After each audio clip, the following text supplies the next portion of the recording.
outrage over the Pope's decision to remove a conservative Texas bishop, one of his most vocal critics in the U.S. hierarchy. They did not cite a reason for the dismissal, but Bishop Joseph Strickland has accused the Vatican of embracing woke policies, calling out the Pope for undermining the Catholic faith. He was asked to resign on Thursday, but he refused. Now he's been forcibly removed. Our next guest says this is a terrible treatment of a very holy man. Fox News contributor Raymond Arroyo joins us next. So Raymond, why don't you just break down what's happening here? Because it's a big news in Catholic world, and so some of our viewers want to just kind of understand the context of this. Look, people inside and outside the Catholic Church will remember Bishop Strickland recently when the Dodgers had the Sisters of Perpetual Indulgence, those drag queens, be honored. It was Strickland who was the only bishop to lead the prayer service there, okay? But he has been outspoken, and I don't like the idea of even describing him as conservative because some of his positions may fall outside of conservatism.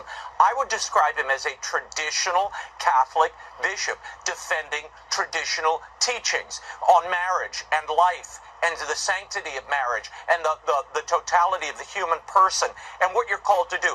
So he has been an apostle on that, open-throated, he's in the media, but a holy and good man. And to show that, this guy's got 21 men in formation in his seminary.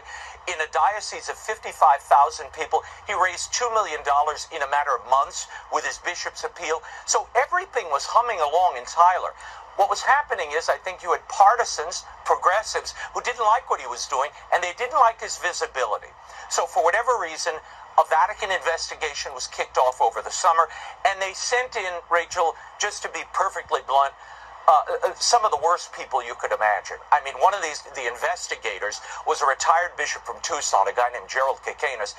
This guy was accused, and it's verified, he ordained a sexual abuser after learning of the abuse. Why would you allow this character to come in and investigate a good man like Strickland? Blows my mind. But for whatever reason, the Pope has decided to remove Bishop Strickland. But you say whatever, okay, but you say whatever reason. What is the reason? Is it because he's traditional? Is it because he criticized him? Is the Pope that thin-skinned? Well, there's a pattern of this. I'll let you and the viewers interpret this. Bishop Martin Holley, in Memphis, another Orthodox bishop, removed. He claims he was removed because Donald Wuerl, the ex-Cardinal of Washington, wanted him out of the picture. You have a Bishop, Daniel Torres, in Puerto Rico. He was recently removed. Why? He told his people, you don't have to get the vaccines. It's morally illicit not to get the vaccines. And they said, well, you're out of communion with the other bishops. Guess what? St. Paul corrected St. Peter.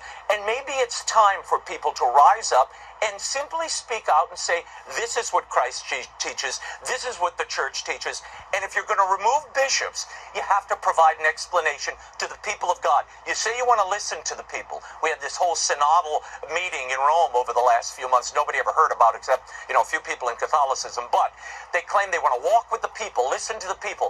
You got to speak to the people too, and explain to us why you're removing our shepherds. This is really, apparently they don't want to, unjust, I think. Apparently they don't want to hear, Raymond, from traditional or Orthodox Catholics, and that's a problem. I think about, and that's the next question I have. You have the FBI going after traditional Catholics. The Pope said nothing. Now you have the Pope going after a bishop who really, aligns with traditional Catholics. So what are traditional Catholics in America? What should they take away from all of this? What's the future for the American church? Which, if you go to any parish, it's the traditional ones that are booming, and the only ones less thriving. Go ahead. Well, I always say the bishops, some bishops and the Pope, I think, are trying to get themselves out of business. By moving the church so far into the progressive column, they alienate the only faithful people who are going to come and support you. But here's the reality. The church was founded to save souls, okay? It is not to be a groupthink exercise. It is not to get everybody to march in lockstep with your opinion on vaccines or the climate. That's immaterial. It's about the salvation of souls and the protection of the doctrine that Jesus Christ himself handed to the apostles. You either believe that or you don't. Bishop Strickland was, I think, attempting to do that. If there was an administrative difficulty, then they should have corrected him on that. But it's very unclear. Nobody's giving answers here. But you're only supposed to remove a bishop when there's a sexual malfeasance or deep corruption. That was not the case. That doesn't seem to be what happened here. You have a disagreement on doctrine. That is not reason, canonically or otherwise, to remove a bishop, the bishops of the U.S. should speak out, because tomorrow it could be them on the frying pan. We'll see what happens. That is an excellent point. We'll see if they have the courage. Raymond Arroyo. Indeed. Thanks for joining us. And happy anniversary.